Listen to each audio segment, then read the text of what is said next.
오늘 주시는 말씀 저희가 먼저 하나님 앞에 읽어 올리기 원합니다. 창세기 8장 1절로 19절 말씀 화면 보시거나 여러분들 성경 보시면서 우리 큰 목소리로 합독하도록 하겠습니다. 자, 함께 읽습니다. 시작. 하나님이 노아와 그와 함께 방주에 있는 모든 들짐승과 가축을 기억하사 하나님이 바람을 땅 위에 불게 하심에 물이 줄어들었고 깊음의 샘과 하늘의 창문이 닫히고 하늘에서 비가 그치매 물이 땅에서 물러가고 점점 물러가서 150일 후에 줄어들고 일곱째 달 곧 그 달 11의 날에 방주가 아라랏산에 머물렀으며 물이 점점 줄어들어 열째 달 곧 그 달 초하루에 산들의 봉우리가 보였더라. 40일을 지나서 노아가 그 방주에 낸 창문을 열고 까마귀를 내놓음에 까마귀가 물이 땅에서 마르기까지 날아 왕래하였더라. 그가 또 비둘기를 내놓아 지면에서 물이 줄어드는 일을 알고자 하매 온 지면에 물이 있으므로 비둘기가 발붙일 곳을 찾지 못하고 방주로 돌아와 그에게로 오는지라. 그가 손을 내밀어 방주 안 자기에게로 받아들이고 또 7일을 기다려 다시 비둘기를 방주에서 내놓음에 저녁 때에 비둘기가 그에게로 돌아왔는데 그 입에 감람나무 새 잎사귀가 있는지라. 이에 노아가 땅에 물이 줄어든 줄을 알았으며 또 7일을 기다려 비둘기를 내놓음에 다시는 그에게로 돌아오지 아니하였더라. 600일 년 첫째 달 곧 그 달 초하루 날에 땅 위에서 물이 거친지라. 노아가 방주 뚜껑을 제치고 본즉 지면에서 물이 거쳤더니 둘째 달 21의 날에 땅이 말랐더라. 하나님이 노아에게 말씀하여 이르시되 너는 내 아내와 내 아들들과 내 며느리들과 함께 방주에서 나오고 너와 함께 한 모든 혈육 있는 생물 곧 새와 가축과 땅에 기는 모든 것을 다 이끌어내라. 이것들이 땅에서 생육하고 땅에서 번성하리라 하시매 노아가 그 아들들과 그의 아내와 그 며느리들과 함께 나왔고 땅 위의 동물 곧 모든 짐승과 모든 기는 것과 모든 새도 그 종류대로 방주에서 나왔더라. 아멘. 창립 9주년 맞은 오늘 저희 가운데 하나님의 귀한 말씀 전해주실 분은 용인 동백 아둘람교회 김형민 목사님이세요. 5년 전에 말레이시아 집회 갔다가 거기서 만나 뵙게 되었어요. 같이 방도 쓰고 3일 동안 정들어서 그 후로 가깝게 지내고 있는 그런 목사님이십니다. 생일날이어서 전교인 같이 예배 드리고 싶었는데 그러려면 설교자가 중요하거든요. 남녀노소 함께 있는 회중은 아무나 설교할 수가 없습니다. 그래서 제가 특별히 기도 중에 우리 김영민 목사님 모셨어요. 여러분 주보 안쪽에 보시면 우리 목사님 이력과 기타 양력들이 있습니다. 제가 한 가지 말씀드릴 것은 연초에 그 유명한 새롭게 하소서에 출연하셨어요. 설교 끝나고 여러분들 댁에 가셔서 우리 김영민 목사님 편 한 번씩 다 보시기 바랍니다. 아주 재밌고 은혜로운 그런 영상입니다. 이 시간 우리 김영민 목사님 나오셔서 기억하시는 하나님, 때를 기다리는 우리라는 제목으로 말씀 전해 주실 때 여러분 우리 목사님 큰 박수로 환영하겠습니다. 네, 반갑습니다. 제가 여기 오려고 원래 오늘 다음 주에 외부 강사가 오시기로 되셨는데 이번 주로 바꿔서 제가 강단을 비우고, 주일날 강단 비우는 거는 정말 거의 처음인 것 같은데 어쨌든 비우고 이 자리에 왔습니다. 저는 개척한 지 이제 5년 됐습니다. 5주년을 맞이했는데 용인 동백에서 나름대로 생존하고 있습니다. 개척할 지 1년 만에 코로나 와가지고 아무것도 할 수 없었는데요. 그 당시에 개척된 교회들이 많이 문을 닫았습니다. 그래도 하나님 은혜로 저희는 저희 교회 건물은 있습니다. 그래서 예배당이 있고, 그런데 그래도 참 낯설죠. 교회 이름은 아닌데 와 계시는 여러분. 근데 또 하나님께서 은혜 주셔서 그 좋은 공간도 마련하게 되실 것 같습니다. 오늘 이 시간 함께 여러분과 오늘 이 말씀 가지고 하나님 말씀을 나누고자 합니다. 말씀 제목이 여러분 주보에 보시는 것처럼 기억하시는 하나님 때를 기다리는 나라고 하는 제목의 말씀이 되겠습니다. 여러분 남 목사님 좋으시죠? 네, 저도 좋아해요. 그래서 방을 같이 써서 참 여러 가지 대화도 나누고, 사실 저는 이제 5년 차기 때문에 9년 차 된 목사님의 교회는 어떤가 배우러 왔습니다. 지금 제가 주보에다 다 메모해 놨습니다. 이런 거 따라야 되겠다. 이런 거 벤치마킹 해야 되겠다. 그런 생각하면서 오늘 또 많이 또 배울 수 있을 것 같습니다. 뭐 특별한 걸 배우는 것이 아니라 그냥 와 보면 느껴지는 게 또 있고 배워지는 게 있다고 생각합니다.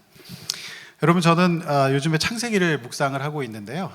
방주가 가장 안전한 곳이죠. 방주 외에 있는 모든 사람들은 심판을 받게 됐습니다. 그런데 노아의 방주 심판을 유일하게 피해간 한 생물이 있었습니다. 그것이 뭐죠? 물고기였습니다. 물고기는 비가 와도 물속에서 살 수가 있었으니까요. 그런데 물고기의 입장을 한번 생각해 봤어요. 물고기는 행복할까? 아닌 것 같았어요. 이 상에 많은 사람들이 여전히 낚시를 하고 있습니다. 그리고 낚시 방법도 보면 굉장히 힘들어요. 어떤 사람들은 낚시로 잡고 그물로 잡고 또 저인망으로 끌어서 잡고 작살로 잡고 통발로 잡고 길목에 설치해 놓은 그물로 잡고 비겁하게 생미끼가 아닌 가짜 미끼로 유혹해서 맛도 못 보게 하고 잡고, 또 낚싯바늘은 미늘이 있어서 뜯어내지 않으면은 벗어날 수가 없는 잔인한 도구인 것 같습니다. 또 어떤 사람은 그냥 지나가던 물고기를 몸통에 걸쳐서 잡기도 하고, 또 하다 사람들이 안 잡히면 전기를 흘려서 다 감전시켜서 잡고, 또 요즘에는 사람들이 몸에 좋다면서 오메가3가 들어있다고 하면서 고기보다 생선을 더 좋아하고 많이 먹고 있습니다. 정말 등푸른 고등어는 살 수가 없습니다. 특별히 물고기들을 미워하는 사람들인데, 한국 사람들인데, 왜냐하면 이 사람들은 막 회를 좋아해요. 그래서 막 생으로 막 회를 쳐서 먹으니까 살 수가 없고, 물고기 입장에서 정말 힘든 건 뭔지 아십니까? 좁은 어항에다 가다 놓고 밤새 불 켜놓고 쳐다봐서 잠을 못 자게 합니다. 이 물고기 입장에서 얼마나 지옥 같은 삶이겠습니까? 저는 물고기가 심판을 안 받았지만 차라리 물고기가 더 힘들지 않는가. 서서히 이렇게 힘들게 살아가는 것을 보면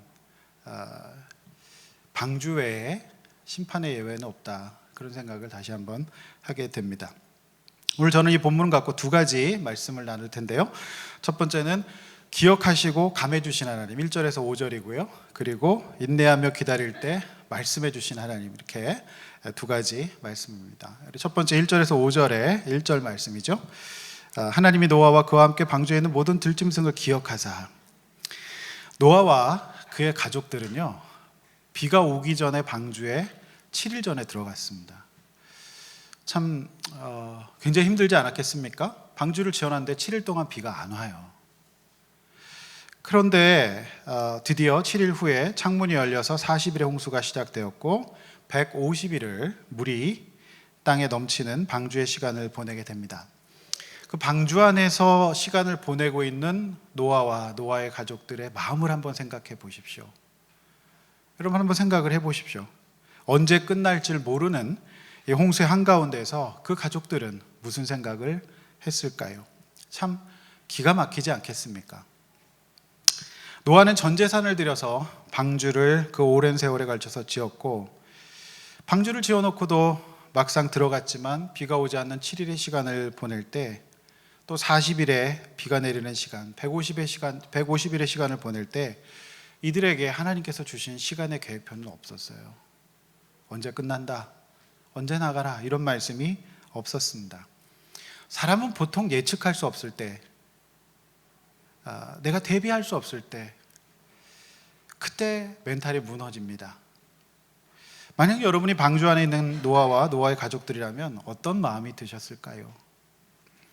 그러나 그때도 하나님은 오늘 말씀에서 노아와 노아의 가족들과 그 가족들을 기억하고 계신다, 이렇게 말씀이 기록되어 있습니다. 근데 이제 기억하셨다라는 말씀을 그냥 읽으면 약간 오해할 수도 있어요. 하나님이 잊고 계시다가 우리가 기도해서 하나님을 흔들어 깨워서 잊고 계시던 하나님이 기억난 것처럼 생각할 수 있지만 그게 아닙니다. 이 기억하셨다의 히브리 원어는 자카르라고 하는 뜻인데요, 이 말씀의 뜻은 새겼다는 거예요. 새긴 거예요. 마치 문신처럼, 우리의 수술 자국처럼 새겨져 있는 겁니다. 한 번도 잊으신 적이 없어요. 우리 주님은 노아와 그의 가족들을 새겨 놓으셨어요. 한 번도 잊으신 적이 없다라고 하는 뜻입니다. 이 자카를 새겼다라고 하는, 기억하셨다는 말씀이 출애굽기 2장 24절에 똑같은 단어로 있는데요, 애굽에서 종노릇하는 이스라엘 백성들을 기억하셨다 이렇게 되어 있습니다. 400년을 종노릇을 했는데 그들을 한 번도 잊으신 적이 없어요. 그럼 왜 이렇게 길어졌을까요? 이스라엘 백성이 출애굽을 하려면 그 정도 인원은 있어야 돼요. 준비를 시키셨던 것이죠. 그러나 언제 끝날지 모르는 노예 생활, 이것이 하나님의 기억하심을 믿지 못하고 생각하지 못하면 힘들 수가 있겠죠. 사랑하는 우리 베다니 교회 성도 여러분, 우리가 때로는 답답한 환경을 맞이할 수도 있고 어려운 상황에 처할 수도 있습니다. 내가 예측할 수 없는 이런 환경 가운데 처할 수도 있어요. 그러나 우리 주님, 저와 여러분에게 말씀하십니다. 잊지 않으신다고, 한 번도 잊으신 적이 없다고, 너를 새겨놨다고, 이렇게 말씀을 하십니다. 그때 하나님이 어떻게 하십니까? 바람을 땅 위에 불게 하셔요. 여기서 이제 바람이 그 유명한 루하흐, 창세기에서 성령님입니다. 수면 위에 운행하시는, 바람으로 역사하시는 하나님. 그래서 창세기는 삼위일체에 하나님이 함께 일하시는데, 창세기 저자는 지금 이 상황에서 새로운 재창조가 시작되고 있다는 이미지를 주고 있어요. 처음에 창조하실 때 함께 하시던 성령님이 이제 홍수 심판을 당한 한가운데 있었던 이스라엘, 이 노아의 가족들의 이 방주 주변을 바람을 부셔서 이제 함께 하신다라고 하는 거죠. 물론 바람이 불어서 물리적으로 증발이 일어나서 물이 줄어들지만, 이것보다 더 중요한 거는 기억하시고 성령께서 이들 가족들을 품어주고 계신다, 성령의 역사다, 이런 말씀을 창세기는 하고 있는 것입니다. 우리가 힘들고 어려울 때도 성령께서 저와 여러분들을 품으시고 인도하실 줄로 믿습니다. 아멘. 2절입니다. 기품의 샘과 하늘의 창문이 닫히고 하늘에서 비가 그침에, 드디어 7장 11절에서 열렸던 그 하늘의 창문이 닫힙니다. 오늘 비가 오죠. 용인에 비가 많이 오는데요, 이런 비는 장맛비 수준이 아닙니다. 그냥 창문이 열려서 그냥 폭포처럼 쏟아져 내리는, 우리가 생각할 수 없는 엄청난 양의 강수량을 말합니다. 그래서 이것이 이제 닫히는 거죠. 그래서 비가 점점 이제 내리지 않으면서 물이 땅에서 물러가고 150일에 줄어들죠. 4절이죠. 일곱째 날 그달 11일의 날에 방주가 아라랏산에 머뭅니다. 그래서 이 아라랏산이 튀르키예 어딘 산이라고 하는데 사실 정확하지는 않습니다. 어쨌든 우리가 알지 못하는 어떤 산에 머무르게 된 것이죠. 여러분, 이 본문이 참 주는 큰 교훈이 있는데요, 이 노아 홍수 사건을 신약에서 이렇게 해석하고 있습니다. 여러분, 베드로전서 3장 18절에서 22절 제가 한번 읽어드리겠습니다. 그리스도께서 단번에 죄를 위하여 죽으사 의인으로서 불의한 자를 대신하셨으니 이는 우리를 하나님으로서 인도하려 하심이라. 육체로는 죽임을 당하지 아니하시고 살리심을 받았으니 그가 영으로는 또한 옥에 있는 영들에게 선포하시니라. 그들은 전에 노아의 날 방주를 준비하는 동안에 하나님이 오래 참으시고 기다리실 때 복종하지 않던 자들이라. 방주에서 물로 말미암아 구원을 얻은 자가 몇 명뿐이 겨우 8명뿐이니라. 자, 이 물은 예수 그리스도께서 부활하심으로 말미암아 이제 너희를 구원하는 표니 곧 세례라, 이렇게 얘기하고 있습니다. 여러분, 세례를 뭘로 받습니까? 물로 받죠. 그런데 이제 우리 베다니 교회는 침례교회잖아요. 전 사실 장로교 목사인데 침례교가 요거는 좀 부러워요. 물 조금 부어갖고는 별로 세례 느낌이 안 나는데요, 저는 그때 저도 좀 담그고 싶다는 생각을 좀 갖게 돼요. 담그면은 확실하잖아요, 그죠? 그래서 그 침례교 그건 참 부럽다. 강가 같은 데서 푹 담궈도 되고 바다에서 해도 되고 또 침례탕도 있는 걸로 제가 알고 있는데, 어쨌든 세례란 물에 들어가면 오래 있으면 죽잖아요. 내가 죽고 내 가치관, 내 생각, 내가 살아왔던 삶의 어떤 우선순위 이런 걸 죽이는 거예요. 죽고 다시 사는 게 세례입니다. 그런데 이 베드로전서 3장에서는 노아의 방주 홍수 심판을 세례로 해석하고 있는 거예요. 이걸 사실은 고든 웨남이라고 하는 창세기 굉장히 유명한 학자가 계신데 그분의 논문을 보면 이렇게 말씀하고 계세요. 정말 좋은 해석이라고 저도 생각합니다. 세례다.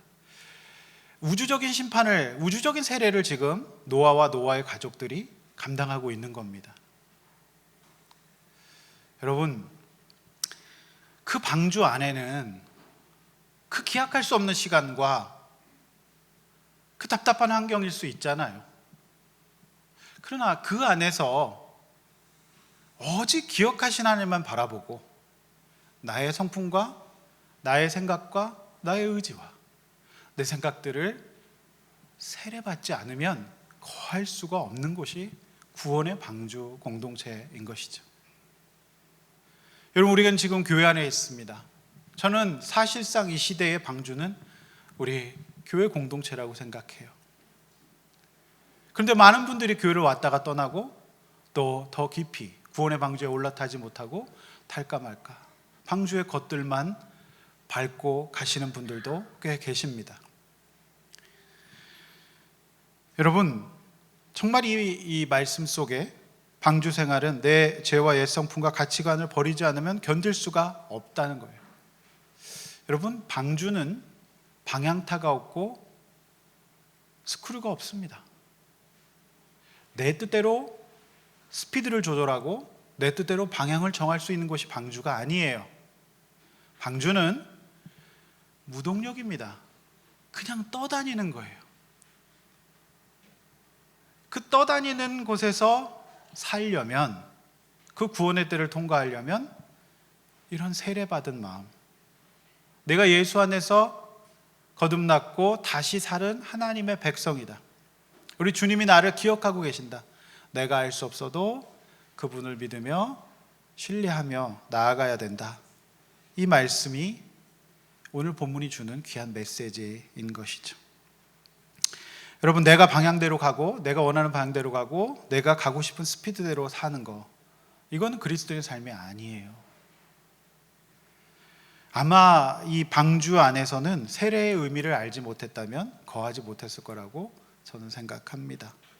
아마 세례받지 못한 사람은 살아있는 사람이라면 헤엄쳤겠고 또 150일의 홍수 심판에서 또 무언가를 붙들고 살 수도 있었겠지만 결국에는 저체온 같은 걸로 이제 다 죽지 않았겠습니까? 여러분, 우리 하나님만 바라보기를 원합니다. 그래야만 살 수 있어요. 하나님이 기억하심을 믿으시기를 바랍니다.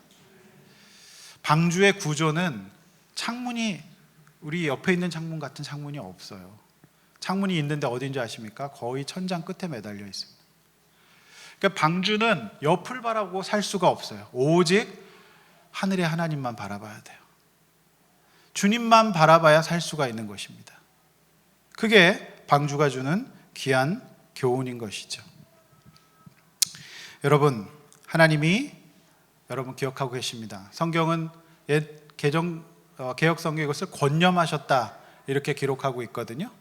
그래서 우리 주님이 여러분의 상황이 어떤지 모르겠지만 권념하고 계심을 믿습니다. 여러분, 이 베다닉 교회는 신약의 지명이죠. 저희 교회는 구약의 지명입니다. 사무엘의 아둘람이라고 하는 지명이에요. 그런데 제가 이 아둘람 교회를 개척하고 사역을 하고 5년을 지나다 보니까 저도 이름을 신약으로 지을 걸 잘못했다. 아둘람 너무 빡세요. 빚지고 환난당하고 원통한 사람들. 그러니까 이제 거기서 다윗 왕국이 시작되지 않습니까? 사울에게 쫓겨서 빚지고 환난당하고 원통한 사람들이 불에 보여요. 그 저희 교회는 겉이 돌로 쌓여 있어요. 그러니까 제가 이제 남 목사님한테 항상 여쭤보고 이런 거죠.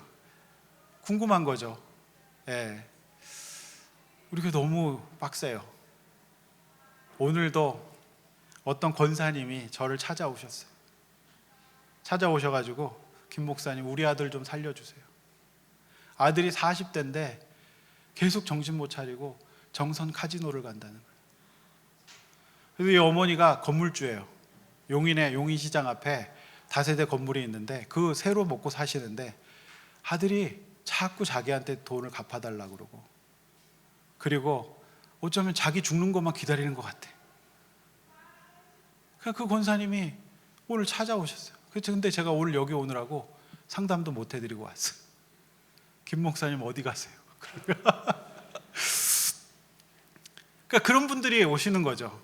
여러 가지 자녀 문제, 힘든 문제 이렇게 오세요. 그래서 사실상 이 말씀이요, 고난 가운데 있는 예측할 수 없는 환경 가운데 있는 성도들에게는 엄청난 위로가 되는 메시지예요. 그렇지 않겠습니까? 이거 언제 끝나나 이럴 수 있는데 위로받을 수 있는 메시지죠. 그래서 근데 그러다 보니까 저도 너무 힘들더라고요. 저도 아둘람 베다니 교회로 고치든지 베다니 아둘람 교회로 하든지 바꿔야 되지 않을까, 그런 생각이 있습니다. 요즘 방송 나가고 사람들이 찾아오는데 이 성도들의 나눔이 너무 빡센 거예요. 그러니까 별 고난 없이 그냥 편안하게 예배 드리고 목사님 말씀 듣고 싶은 사람들은 좀 이질감이 느껴져요. 그래서 저희 교회 지금 큰 숙제입니다. 네. 무슨 느낌인지 아시겠죠? 네. 그래서 오늘 별로 고난이 없으시더라도 고난은 언제든지 올 수 있습니다. 또 지금 여러분 제가 볼 때는 3살이 하시는 게 고난이에요. 이게 여러분들 그렇죠? 아닙니까? 별로 그렇게 생각 안 하십니까? 네. 얼마나 여러분 배다니 교회라고 좀 써붙여 넣었으면 참 좋겠는데, 그죠? 이제 근데 곧 하나님께서 여러분의 이 새 생활을 끝내주실 줄로 믿습니다. 네, 열심히 서로 헌신하고 노력하시기를 바랍니다. 자, 두 번째, 인내하며 기다릴 때 말씀해 주신 하나님, 6절에서 19절인데요. 6절이에요. 40일이 지나서 노아가 창문을 열어봅니다. 제가 이 본문을 보면서 참 기가 막힌 게, 구원을 받는 일, 예수를 믿고 우리 참된 신자가 되는 일에 있어서 가장 중요한 덕목이 기다림과 인내라고 하는 덕목이에요.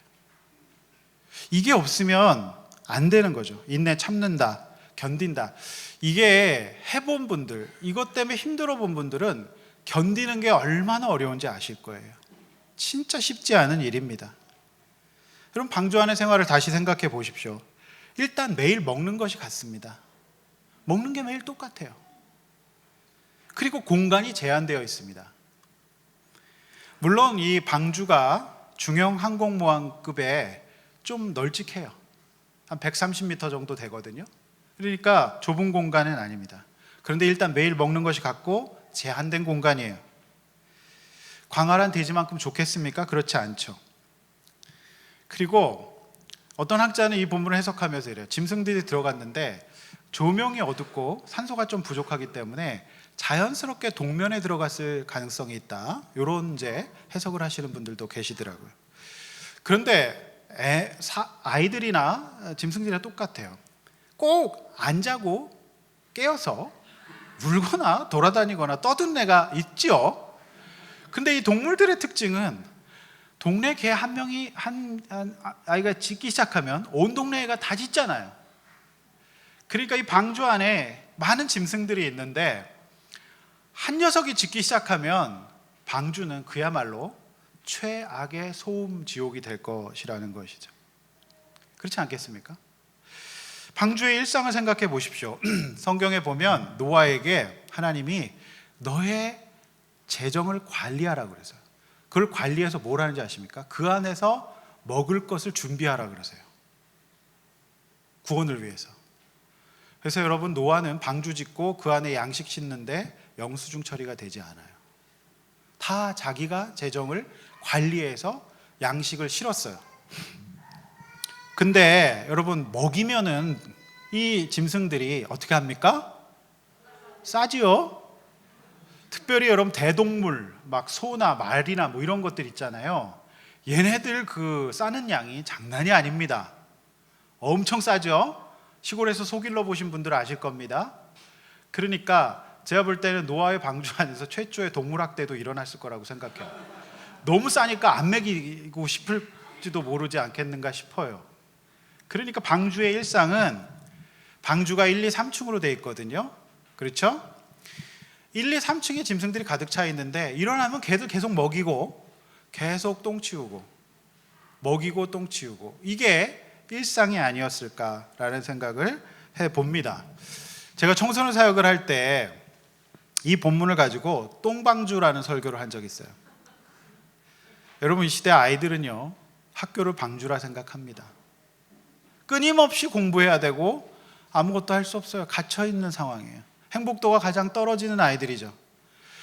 그런데 그 아이들이 그 방주를 나가고 가정을 나가면 어떻게 됩니까? 구원받을 수 없어요. 그래서 제가 아이들 붙잡아 놓고, 제가 이제 개척하기 전에는 이제 우리들 교회라고 하는 데서 13년 동안 사역했는데 그 교회도 아둘람이에요. 좀 큰 아둘람이에요. 그리고 걔네들 잡아놓고 온갖 이렇게 막 말썽 부리고 상담 이슈가 있는 아이들 데리고 집회를 하는데, 저녁에 시작했어요. 저녁에. 근데 제가 이 똥방주 설교 가지고 설교했다, 기도했다, 찬양했다가 나눔했다가 막 이러니까 어느새 밖에서 동이 터오르고 있는 거예요. 밤샌 거예요. 그땐 저도 젊었어요. 그래가지고 밤을 샜어요. 근데 저도 오기가 있었어요. 너희들 홍대 같은 데 막 이런 데 가면 애들 막 정기적으로 주말 되면 홍대 가는 애들 있어요. 고등학생인데 가서 놀아요. 밤새고 노는데 왜 너네 교회에서는 수련회 오면 밤새면 안 되냐? 수련회 또 한번 온라이트 한번 해보자. 그리고 밤에 막 이 말씀 갖고 하는데 동이 트고 있더라고요. 저도 깜짝 놀랐어요. 얘를 진짜 이곳을 방주처럼 느끼겠구나. 도망 못 가요. 문을 딱 잠그거든요. 그리고 저는 링거를 맞고 시작해요. 우리 교회에 간호사님들이 계셔가지고 링거를 딱 맞아요. 그 다음에 핫식스 한 2개 까요. 링거 딱 맞고 핫식스 마시는 거 있잖아, 에너지 드링크, 그거 먹고 그럼 밤샐 수 있는 거죠. 그래서 그렇게 했었는데, 여러분, 이 방주 안은 정말 최악이었을 것 같아요. 냄새에다가 소음에다가 할 일 많고 힘들고 정말 어렵지 않겠습니까? 그렇죠?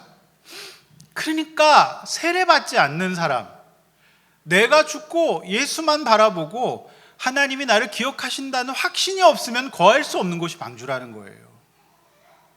저는 이제 청소년 상담을 전공했습니다. 그리고 제가 강의도 하고 또 내담자를 지역사회에서 저는 이제 상담하고 있습니다. 아무 광고도 안 하는데 자꾸 찾아와요, 불신자들이.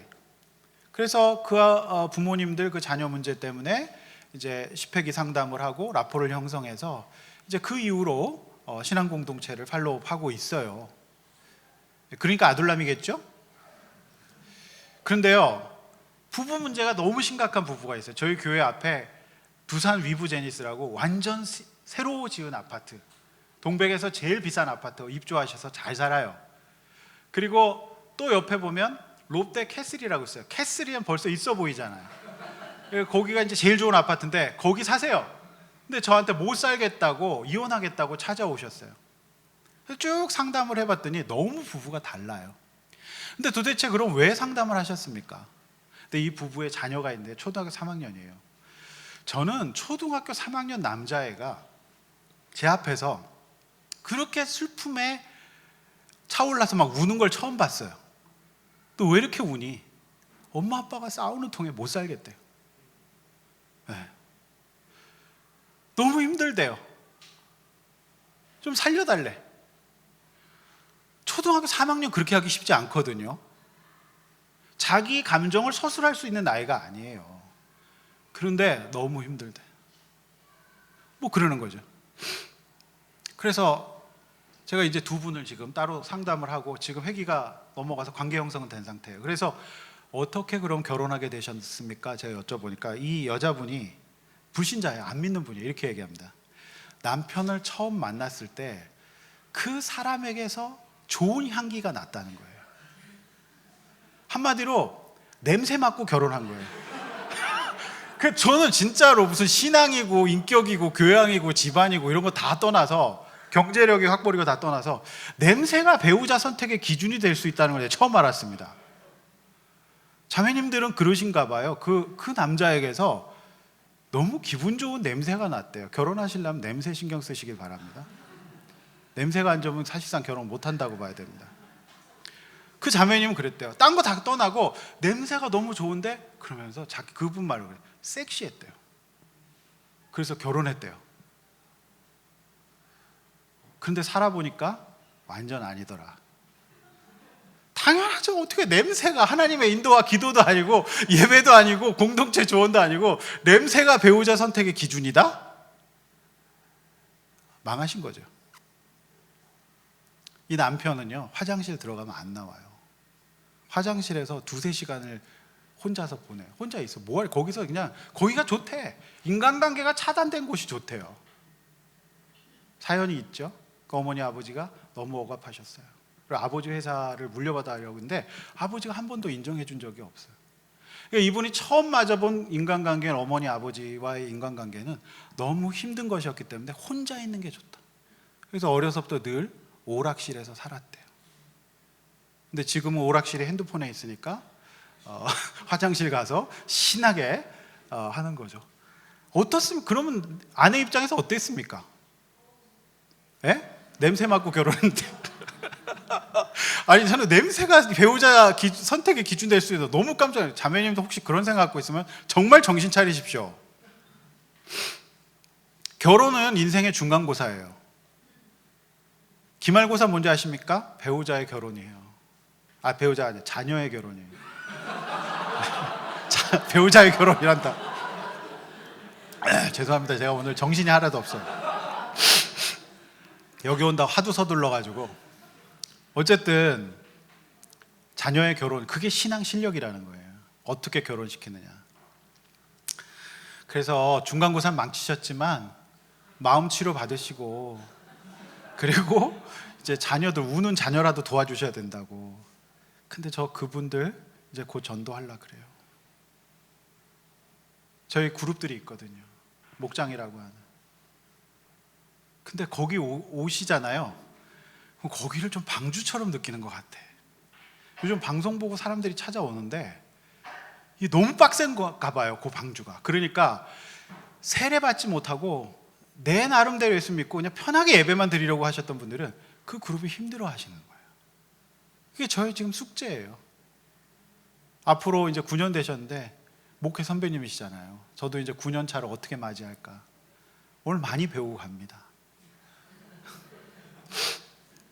처음에 이렇게 인사하는 거 너무 좋네요. 그거 바로 따라야 되겠어요.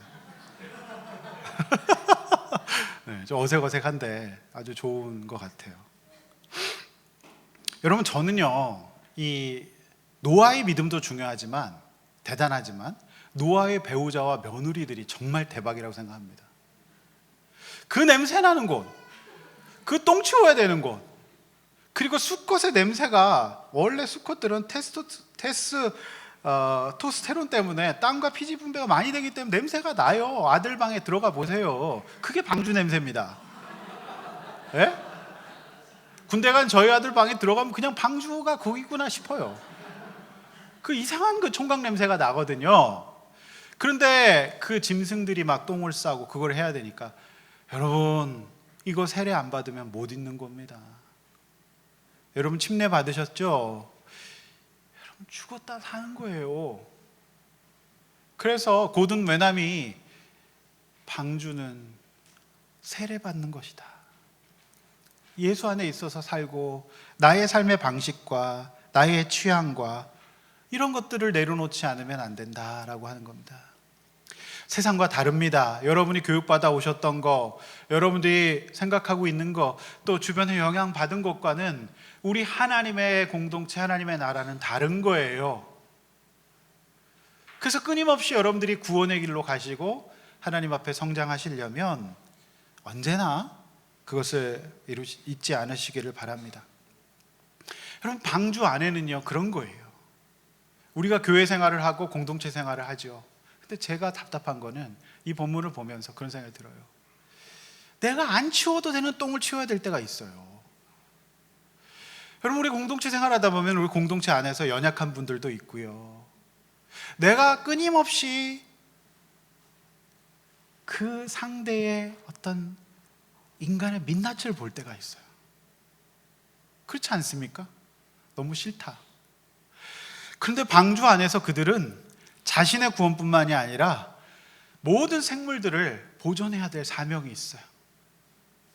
나와 다르고 내가 그들 먹이고 치워주고.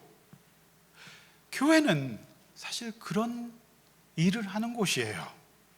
그러나 세상 사람들은 어때요? 안 맞으면 안 보면 그만이고 내가 떠나면 그만이잖아요.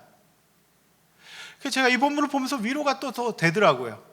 그래, 40 넘은 아들이 결혼도 안 하고 청성 카지노를 가는데 그분 얘기 들어주고 그 인생에 함께 해주는 게 또 내 일이 아닐까 싶은 생각이 들어요. 그 절망적인 어머니의 눈빛을 오늘 전 아침 봤거든요.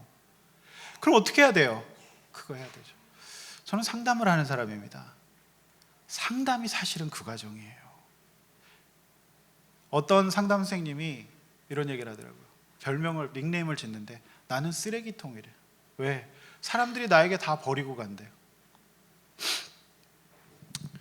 그런 과정이에요. 근데요, 제가 뭐 그렇게 돈이 있는 것도 아니고 유명한 사람도 아니지만 저는 지금까지 50평생 살아오면서 그래도 다른 사람들 섬기며 도우며 살았고 힘든 인생에게 임팩을 끼칠 수 있었다면 그것만으로 감사하다. 그 위안으로 살아갑니다. 저희 교회에요, 똑같이 그런 분이 계세요. 스포츠 토토 도박으로 몇억 원을 날리시고 이혼 직전에 오셨어요. 근데 그분이요, 지난달에 목자로 세움을 받았어요. 회생 신청하고 이제 회생이 다음 달에 끝납니다.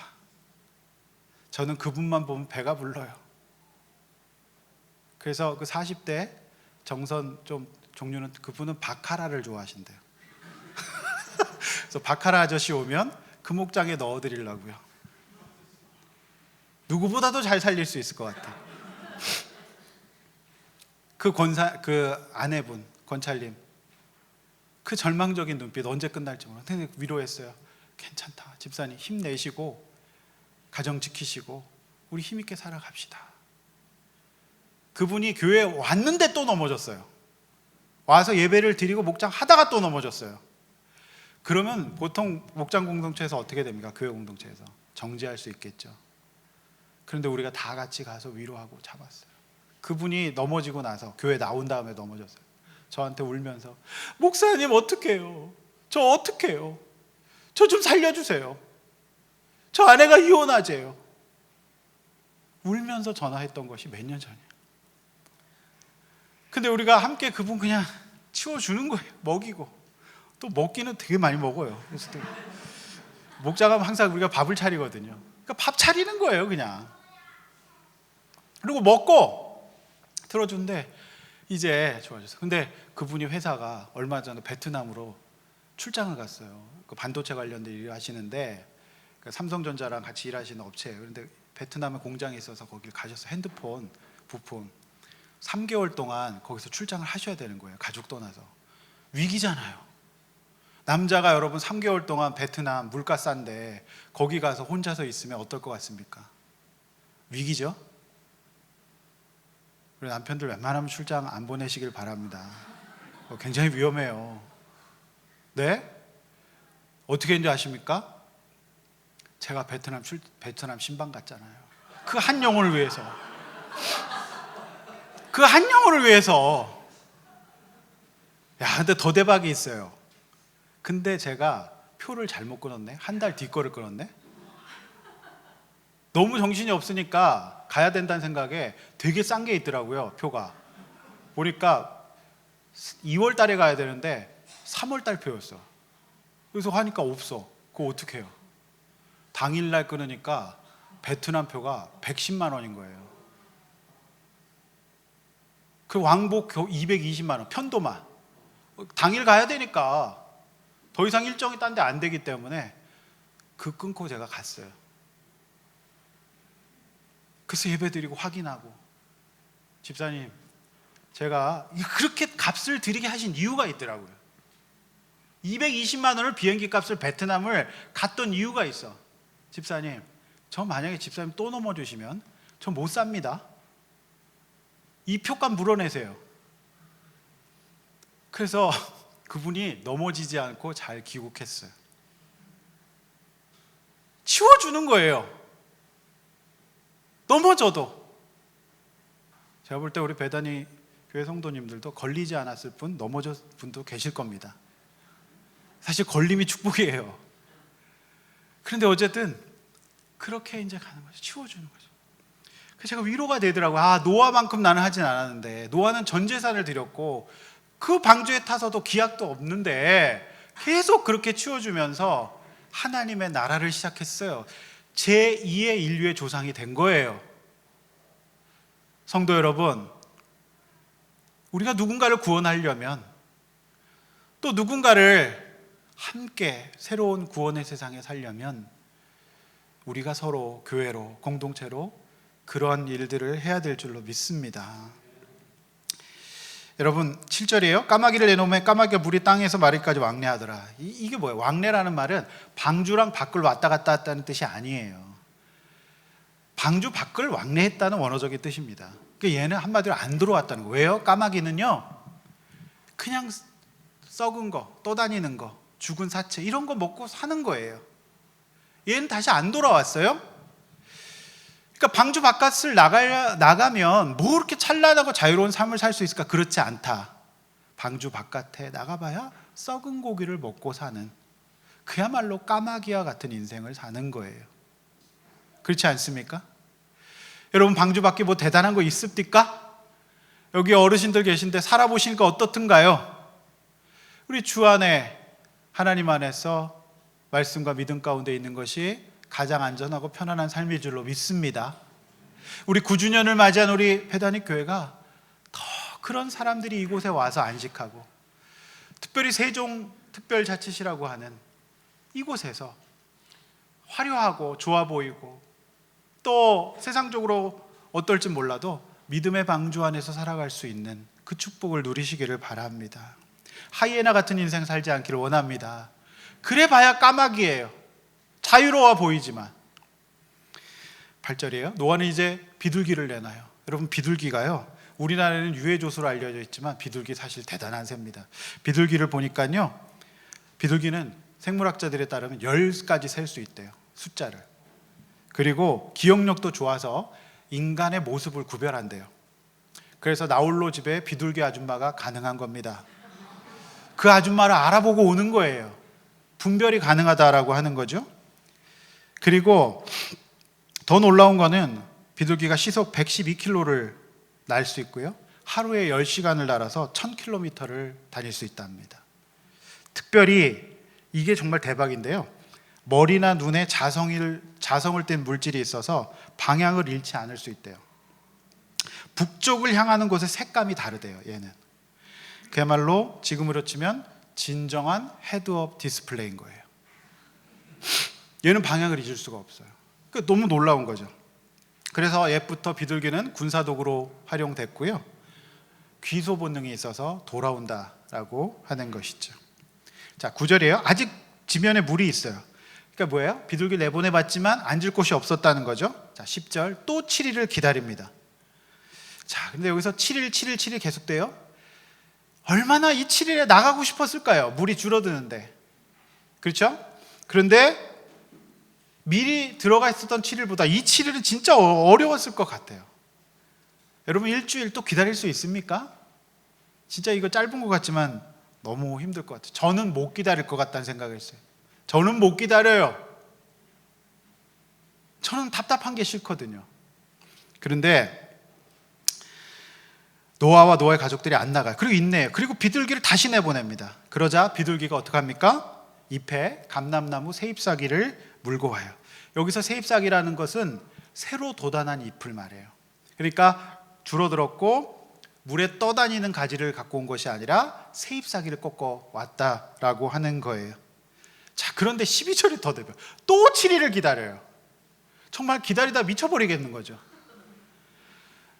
여러분, 기다릴 수 있습니까? 있다 손 들어보세요. 없다. 그래요. 우리는 없어요. 저 못 기다리겠더라고. 이렇게는 정말 못 기다릴 것 같아요. 근데 또 기다려요. 그리고 마지막으로 비둘기를 내놓자 드디어 비둘기가 돌아오지 않습니다. 13절 601년 첫째 달에 물이 거치고 노아가 방주 뚜껑을 열고 거친 지면을 봅니다. 그리고 14절 둘째 날 20일의 날에 땅이 마르죠. 계산을 해보면 총 노아는 방주 안에서 1년 17일을 머물게 됩니다. 그 똥방주 안에서. 방주는 안락하고 편안하고 수영장과 사우나 시설이 있는 크루즈 여객선이 아니에요. 무동력 선입니다. 1년 17일의 항해가 보통 항해가 아니었을 거예요. 자, 그때 바로 이 시점에 15절에 하나님이 말씀하십니다. 저는 이 본문을 보면서 정말 전율했어요. 하나님은 말씀을 하실 수 없어서 안 하셨던 것이 아니라 딱 하셔야 될 때, 나가야 될 때이기 때문에 말씀하셨던 거죠. 비둘기가 돌아오지 않는데도 나가지 않아요. 왜 안 나갔을까요? 제가 여러 가지 묵상을 해봤어요. 여러분, 이 노아가 떠다녔던 세상은 물에 1년 17일을 잠겼던 거예요. 산까지 다 잠겼거든요. 그러니까 엄청난 갯벌, 뻘 같은 게 있었을 겁니다. 근데 비둘기는 어때요? 중력의 영향을 인간만큼 많이 안 받잖아요. 그러니까 비둘기는 앉아도 늪에 빠지지 않을 수 있죠. 그런데 어때요? 인간이 바로 나가면 늪에 빠지는 겁니다. 여러분, 가끔 서해안에 조개캐로 갔다가 바람 빠져서 고생하셨던 분 계십니까? 계시죠? 그거 진짜 무서워요. 그러니까 늪인 겁니다. 즉 아직 마를 때까지가 필요했던 거예요. 비둘기는 안 들어왔지만 사실상 노아는 지금 과학 실험을 하고 있는 거예요. 내보내 보잖아요. 이 과학의 시대에 지금도 그렇죠. 노아는 과학을 무시하지 않았어요. 데이터를 믿었습니다. 실험 실습을 했던 사람이잖아요. 내보내보죠. 이성과 지혜를 사용해요. 그러나 그것이 온전하게 다 커버할 수 없는 부분이 있다는 것을 알고 최종적인 권위와 권세는 어디다 뒀다? 말씀에 뒀다는 거죠. 하나님의 인도. 여러분, 우리가 예측하죠. 우리가 따져볼 수 있어요. 그러나 그거는 나의 인간의 지혜일 수 있죠. 노아는 그거를 알았던 거예요. 자신의 실험 데이터만 믿지 않았어요. 하나님의 나가라고 하는 때, 왜? 들어가는 때는 말씀하셨지만 나오라는 것은 말씀 안 하셨기 때문에 필요할 때 하나님이 말씀하시고 하나님이 기억하신다는 그 믿음을 갖고 있었고, 하나님이 나를, 우리 가족들을 새겨놓았다는 것을 믿었어요. 그리고 날마다 정한 짐승들을 가지고 예배를 드리면서 하나님의 약속의 때를 세례받은 신자로서 살았던 거죠. 성도 여러분, 우리 하나님이 때가 되면 말씀하시고 그게 옳은 겁니다. 그러나 나의 성품과 나의 생각대로 빨리 뛰쳐나가면 그냥 늪인 거예요. 까마귀 같은 인생이 될 수밖에 없는 거죠. 최종적으로 여러분, 말씀의 인도를 받으셔야 됩니다. 여호수아서 1장 8절, 주여로 말씀을 묵상하라. 여호수아가 언제 그 말씀, 여러분 그 말씀 듣고 쭉 가는데 여리고 성 앞에서 좌절해요. 난공불락의 요새 앞에서. 그런데 바로 그 출입하는 자 없었더라 말씀 다음에 하나님이 바로 말씀하십니다. 때가 정확하게 하나님은 알고 말씀하시는 분이시라는 거죠. 성도 여러분, 우리 하나님께서 말씀하시는 것을 믿으시길 바랍니다. 그래서 여러분, 인내가 필요해요. 정말 인내가 필요해요. 저는 원래 좀 이렇게 ADHD적인 성향이 있는 사람입니다. 사실 그래서 제가 그래서 그런지 몰라도 요즘 ADHD 내담자들이 너무 많이 와요. 뭐 좀 통하는 게 있나 보죠? 그러니까 MBTI로 얘기하면 ENFP입니다. 제가 오늘도 이제 마치고요. 제가 ADHD로 심하게, 그러니까 어머니 아버지가 모르시니까, 어머니도 되게 엘리트세요. 외국인에서 임원이시고 아버지는 저희 동네에서 큰 카페를 하세요. 근데 아들이 있는데 두 남매를 뒀는데 큰애는 연세대 음대를 다녀요. 자기 할 일 다 알아서요. 근데 이 둘째 얘가 그렇게 제대로 못하는 거예요. 뭘 잊어버리고 까먹고 공부 안 하고 입댈 때가 너무 많은 애예요. 부모님 다 두 분 다 스카이를 나오셨어요. 얘가 공부를 못하고 맨날 잊어버리고 흘리고 다니고 친구들하고 어울리질 못해요. 친구들 갖고 오면 자꾸 싸우고. 그래서 이 아버지가 너무 화가 나셔서 애를 많이 때렸어요. 그리고 어머니는 계속 잔소리하고. 결국 이 아이가 어떻게 된지 아십니까? 학교 그만두고요. 결국에는 이제 조울에 걸렸어요.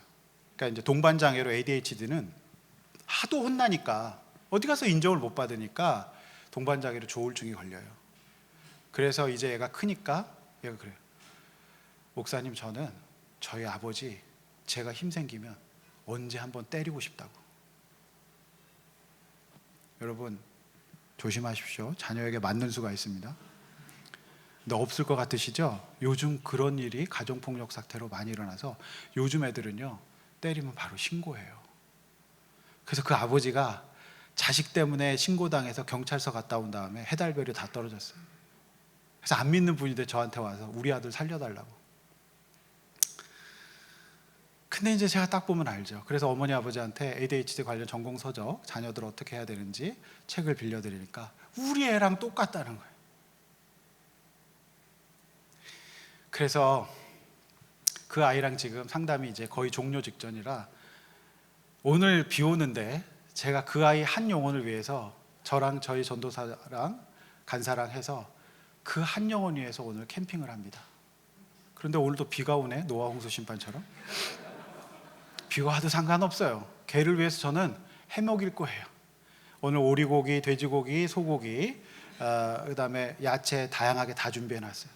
그래서 가서 저는 그 아이를 먹일 거예요. 그리고 그 아이 얘기 들어줄 거야. 너 얼마나 힘들었니? 너 얼마나 힘들었니? 그러니까 얘가 할 수 있는 건 뭐예요? 방어기제를 작동하죠. 투사예요. 다 엄마 때문이야. 다 아빠 때문에. 지금도 그러고 있어요. 근데 제가 이제 저랑 협진하는 정신과, 여기도 바로 정신과 있더라고요. 너무 좋은 환경입니다. 네, 그 ADHD는 약물 치료가 가장 효과가 드라마틱해요. 그건 전두엽의 내 문제이기 때문에요. 신경 전달 물질에. 그래서 저랑 협진하는 저희 동네에 크리스찬 정신과 선생님이 계세요. 그래서 저는 협진합니다. 그래서 제가 그분한테 환자 보내고 그 선생님은 저한테 신자를 보냅니다. 오늘 갑자기 어떤 아주머니가 왔어요. 왜 오셨냐고. 정신과 선생님이 가라 그랬대. 우울증이에요. 근데 우리 공동체에서 말씀 듣고 살아서, 근데 그 집사님이요, 저한테 얼마나 큰 힘이 되는지 몰라요. 목사님 건강하셔야 된다고. 목사님 몸이 아니라 공공재라고 막 이러면서 얼마나 저를, 평생 간호사 하신 분인데 남편과 사이가 어려워지면서 황혼이혼 생각하시다가 남편이 저쪽에 여주에서 집을 져요. 노아의 방주를 혼자 짓고 있는 거예요. 근데 쓸데없이 계속 공사는 지연되고 돈만 갖다 끌어부으니까 그것 때문에 돌아버리셔가지고 오셨어요. 근데 그분이 그래서 자식이 없어요. 근데 그래서 개를 길러요. 장수. 그리고 고양이 한 마리인데 걔가 무병이에요. 무병장수 기르면서 사세요. 그런데 그 우울증 걸린 분이 저랑 협진한 선생님이 환자분은 교회 가시는 게 좋을 것 같다 그랬대요. 목사님 딸이거든요. 그래가지고 그분이 와서 양육받고 이제 공동체 멤버가 되어서 함께 하는데 그분이 저를 얼마나 격려하시는지 몰라요. 그리고 예배 때마다 너무 리액션을 잘하셔. 그냥 크덕크덕하고 맞다 그러면 막 보란 듯이 막 적어요. 좀 제발 좀 적으세요. 적는 거 굉장히 유의미합니다. 막 너무 좋아하세요. 그래서 그 우울했던 50대 후반 60대 초반의 아주머니가 살아나서 또 다른 분들 데려가서 밥 먹이더라고요. 또 힘든 분들. 저는 오늘 그 ADHD 때문에 동반장애로 조울로 온 아이와 이제 상담을 종료하면서 활동 상담 이제 마지막이죠. 걔 시간을 보낼 거예요. 오늘 밤에. 걔는 정신없어요. 그리고 동반장 얼마나 심한지 틱이 너무 심해요. 틱장애 아시죠? 목을 계속 꺾어요. 뿌득뿌득 소리가 나게. 그리고 걔의 취미는 간식이 손톱이에요. 이걸 다 뜯어먹고요. 이거 이제 다 먹으면 뭐 먹는지 아십니까? 발가락 뜯어먹어요. 상상하지 못하시겠죠? 틱이 심하면 그렇게 됩니다. 근데 그 아이가 계속 온다는 거죠. 물론 상담은 유료로 합니다. 안 믿으면. 교육은 공짜입니다. 그래서 한 타임에 5만 원씩만 받아요. 처음에 3만 원 받았더니 너무 싼 마이라 그래가지고 5만 원은 줘야지 권위가 좀 생긴다. 보통 이제 심리 상담이 되게 비싸요, 여러분. 저도 학위 받고 이렇게 하느라고 돈 많이 썼거든요. 이게 개미지옥이에요, 상담이. 학회 가서 받으려면 얼마나 돈을 많이 써야 되는지 몰라요. 그래서 어쨌든 5만 원만 받으면 10만 원 정도 막 8만 원 이렇게 받는데 딱 받고 하는데 얘가 지금 좋아져서 방 밖으로 나온 거죠. 어머니의 얘기가 주말이면 매일 방에서 핸드폰 게임만 하는데 제발 좀 나갔으면 좋겠다고. 근데 더 대박은 우리 교회 전도사도 ADHD예요. 그래서 걔도 어머니 아버지가 선교사인데 하도 두드러 맞아가지고 내가 볼 땐 100% 살릴 수 있을 것 같아요. 그래서 다음 주 교회 나오게 하는 게 오늘 저의 목적입니다. 그러려면 어떻게 해야 돼요? 먹이고 똥 치워야 돼요. 그런데 하나님은 지금도 우리 이런 공동체를 통해서 이런 일들을 하고 계세요. 배단위 교회가 나와 다른 사람들, 헌신과 섬김이 필요한 사람들 더 섬기시면 세종에서 우뚝 선 부흥된 교회로 더 크게 쓰임받을 줄로 믿습니다. 그 길에 인내가 필요하겠죠. 인내가 필요합니다. 기다려 줍시다. 저도 기다려야 돼요. 기다리는 수밖에 없어요, 아이들은. 그런데 이 엄마 아빠는 너무 엘리트다 보니까 약도 먹고 목사님 상담도 이제 다 받아가는데 왜 빨리 공부를 안 하냐는 거예요. 미치겠어요. 이제 엄마 아빠 핑계 좀 안 대고 치료적인 관계에서 마음을 터놓고 있는데 엄마 아빠는 왜 공부를 안 하냐요. 까마귀 같은 인생 되려고 진짜 빨리 뭔가 하고 싶은 거예요. 제발 좀 인내하십시오. 이렇게 얘기를 하고 싶었지만 안 믿는 분들이라 얘기를 못하고 저는 그분들 전도할 겁니다. 심리학은 그릇을 만드는 거거든요. 치료는 주님께서 하십니다. 우리 어머니 아버님들 좀 기다리세요. 제발 좀 기다리시라고요. 네? 너무 빨리 하지 마십시오. 그리고 잘 먹이고 잘 치워주세요. 그게 우리가 해야 될 일이에요. 하나님이 우리에게 지혜를 주셨죠. 이성을 주셨어요. 그거 무시하는 거 아닙니다. 노아는 분명히 과학적 실험을 하고 있어요. 그런데 최종적으로는 우리 하나님의 말씀을 믿을 수 있어서 상호가 교차되기를 원합니다. 아멘? 저는 선교단체 중에 IVF를 되게 좋아해요. 반지성주의는 기독교가 아닙니다. 저희 동네에 용인 세브란스 병원이 생기면서 의료인들이 이제 많이 이사를 오셨잖아요. 그리고 어느 날 갑자기 세 분의 젊은 분이 오셨어요. 신천지 아닙니다. 용인 세브란스 병원에 이제 간호사인데 교회를 찾다가 말씀을 듣고 성경 말씀 갖고 조금 이렇게 하려고 하는 목사님 설교를 오랫동안 듣다가 찾아왔다는 거예요. 이 세 젊은 분이 경희대학교 IVF 출신인데 얼마나 신실하게 교회를 잘 섬겨주고 있는지 제가 참 많이 힘이 됩니다. 코로나를 버티고 그래도 힘든 사람 살려보겠다고 지금까지 왔더니 요즘에 살짝 웬일인지 사람들이 방송 타니까 자꾸 찾아오네요. 그래서 저도 9년 되면 우리 배단위 교회처럼 풍성하고 따뜻하고 사랑스러운 교회 될 줄로 믿습니다. 지금도 감사해요. 교회는 기다려야 되는 것 같아요. 교회는 인내해야 되는 것 같고요. 그러나 나의 지식과 지혜로 할 수 있는 최선을 다하는 거죠. 최종적으로는 하나님의 말씀을 믿고 가는 거예요. 말씀 맺겠습니다. 사랑하는 성도 여러분, 정말 축복합니다. 우리 남 목사님 진짜 좋은 목사님이고요. 제가 웬만하면 주일날 이렇게 안 온다니까요. 방을 같이 또 쓰고 또 저도 계속 보면서 또 한번 꼭 주일날 와보고 싶었어요. 제가 오늘 요즘에 제가 페이스북을 잘 안 해요. 귀찮아서 하도 일이 많아가지고 똥 치우다 보니까 시간이 다 가가지고 근데 오늘 말씀 전한 방문했던 사진 오랜만에 페이스북도 한번 올려보고 하려고 합니다. 구약의 아둘람, 신약의 배단이 있다면 우리 남과 북에서 하나님 사람 살리고 아름답게 동역하고 믿음으로 인내하면서 정말 주님이 원하시는 기쁜 공동체 만들 수 있는 우리 배단위 교회 되시길 바랍니다. 저도 늘 응원하겠습니다.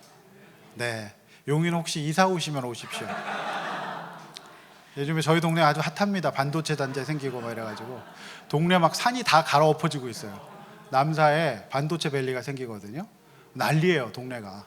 그래서 이사 오시면은 꼭 오셔서 우리 형제교회처럼 잘 지냈으면 좋겠습니다. 할렐루야. 한번 기도하시겠습니다. 여러분 이 시간에 한번 같이 기도하실 때 하나님, 내가 예수 믿고 공동체에서 방주 생활 잘하게 해주시고, 여러분 또 가정에서 방주 생활이라고 생각하셔야 돼요. 여러분 주의 말씀과 주의 뜻대로 은혜로 사셔야 됩니다. 시퍼렇게 여러분의 시간과 방향을 여러분이 막 조정하시려고 하면 까마귀밖에 안 돼요. 물론 지혜롭게 따져보고 책도 읽고 공부하십시오. 그러나 나갈 때를 주님께서 지정해 주십니다. 마른 땅이 돼야지 나가야 빠지지 않아요. 까마귀 같은 인생, 늪에 빠지는 인생 되지 않고 주님의 말씀으로 우리 배다니교회 공동체에서 구원받고 더 행복하고 새로운 재창조되는 우리 가정 되게 해달라고, 우리 교회 되게 해달라고, 내 자녀 되게 해달라고, 인내하게 해달라고 주여 한번 외쳐 기도하겠습니다. 주여!